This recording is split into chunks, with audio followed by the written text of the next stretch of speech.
నమో నారసింహాయ. వరాహ నారసింహుడు కొలువు తీరున్న సింహగిరిపై ఆషాఢ బహుళ దశమి పర్వదినం సందర్భంగా ఒడిశా దాసుడు బాబు సుదర్శన హవనం జరిపించారు. అందరూ దాసుడు బాబుగా పిలుచుకునే లక్ష్మీకాంత్ నాయక్ తన సత్రంలో నిర్వహించిన హోమాన్ని అప్పన్న ఆలయ వైదిక పరివారం ఆగమోక్తంగా చేశారు.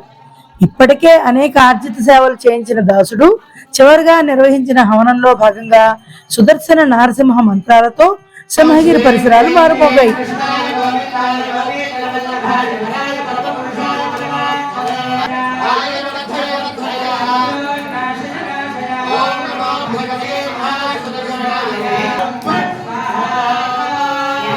3 గంటల పాటు ఆగమోక్తంగా హోమం నిర్వహించిన అనంతరం పూర్ణాహుతి జరిపించారు. దేవస్థానం అధికారులు సిబ్బందితో పాటు ఒడిస్సీలు పెద్ద సంఖ్యలో పాల్గొన్నారు.